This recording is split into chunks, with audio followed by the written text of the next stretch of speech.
መርሳ ኮሙኒኬሽን ያደምጡታል፣ ይናገሩበታል። ሐሳቡን በነጻነት የሚገልጹበት ሚዲያ።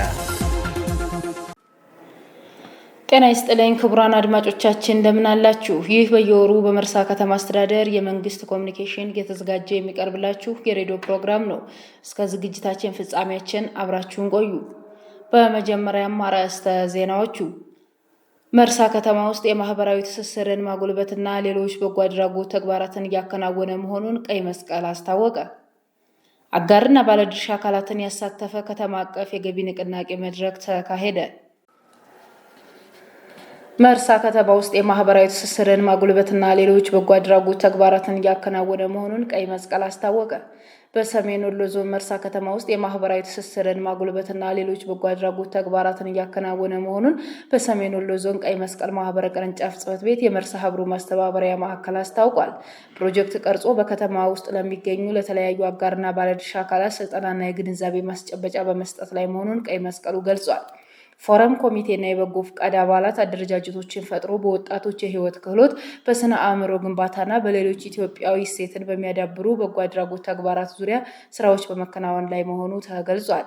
እንደ ቀይ መስቀል ገለጻ ወጣቶች ራሳቸውን ከሱስ እንዲያርቁና በህይወት ክህሎት ግንባታ ራሳቸውን ለሀገር ተረካቢነት እንዲያዘጋጁ በማዕከሉ የውይይትና የመዝናኛ አማራጮች ተፈጥረው ወደ ተግባር መገባቱ ይፋ ተደርጓል።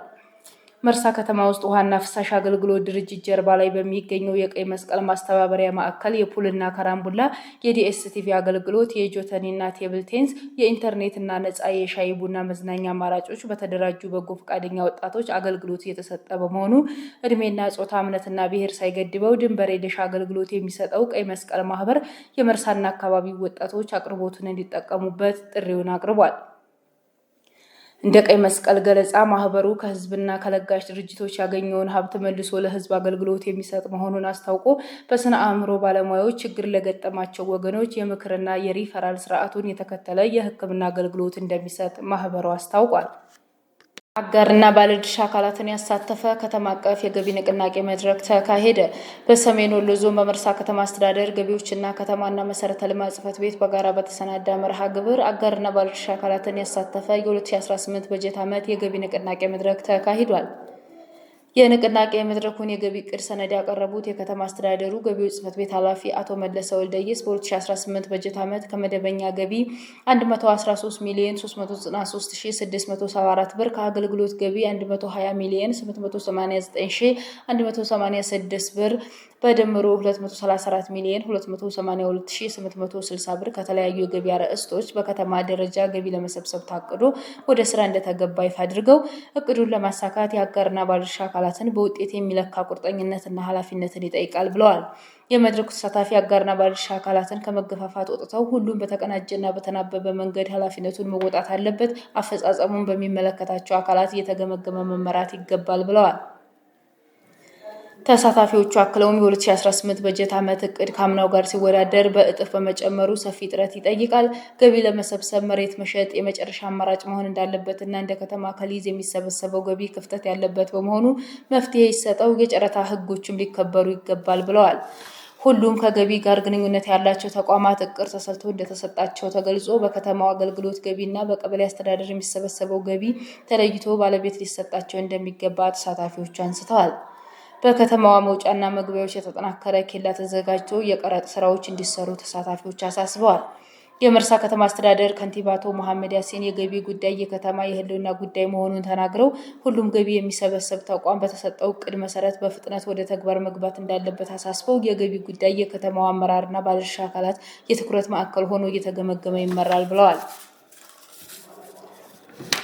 አቶ መሐመድ ያክለውም የገቢያችንን ስኬት የሚጠብቁ በርካታ ከተማ ተኮር ልማቶች መኖራቸውን አውስተው ባለድርሻ አካላትና መላ ህዝቡ ርብርብ እንዲያደርግ ጥሪ አቅርበዋል። የመርሳ ከተማ አስተዳደር ብልጽግና ፓርቲ ቅርንጫፍ ጽሕፈት ቤት ኃላፊ አቶ አሊ ጉማታ በበኩላቸው የገቢ ዕቅዶችን ለማሳካት በከተማዋ የአመራር እገዛ ትልቅ መሆኑን ገልጸው ወደፊትም የታቀደውን ገቢ ለማሳካት እየገመገምን በመምራት እንሰራለን ብለዋል። የመርሳ ከተማ አስተዳደር ገቢዎች ጽሕፈት ቤት ኃላፊ አቶ መለሰ ወልደየስ በበኩላቸው የገቢ ተግባሮችን በስኬት ለመወጣት በመርሃ ግብር የታገዘ ስምሪት ተሰጥቶ የተገመገመ የሚመራበት ሁኔታ ተመቻችቶ ከእያንዳንዱ የገቢ አርዕስት ለመሰብሰብ ይሰራል ብለዋል። የመርሳ ከተማ አስተዳደር ከተማና መሰረተ ልማት ጽሕፈት ቤት ምክትል ስራ አስኪያጅ አቶ መሐመድ አሊ በበኩላቸው የከብት ተራ፣ የኬላ ቀረጥ፣ የሊዝ ገቢና ሌሎች አገልግሎት ገቢ ችግሮች ተቀርፈው በተናበበና በተቀናጀ መንገድ እቅዱን ለማሳካት ይሰራል ብለዋል። አጋርና ባለድርሻ አካላትን ለገቢ ስራ ትኩረት ሰጥተው እቅዱን በማሳካት በከተማው የታቀዱ ልማቶችን ለማከናወን መግባባት ላይ በመድረስ መድረኩ በስኬት ተጠናቋል። ክቡራን አድማጮቻችን በወር አንድ ጊዜ በመርሳ ኮሙኒኬሽን እየተዘጋጀ የሚቀርብላችሁ የሬዲዮ ፕሮግራማችን የተከታተላችሁትን ይመስላል። በዝግጅታችን ላይ ሀሳብ አስተያየታችሁን በመርሳ ኮሙኒኬሽን የሶሻል ሚዲያ አማራጮች ላኩልን። በቀጣይ በሌሎች ፕሮግራሞች እስከምንገናኝ መልካም ጊዜ። መርሳ ኮሙኒኬሽን ያደምጡታል፣ ይናገሩበታል። ሀሳቡን በነጻነት የሚገልጹበት ሚዲያ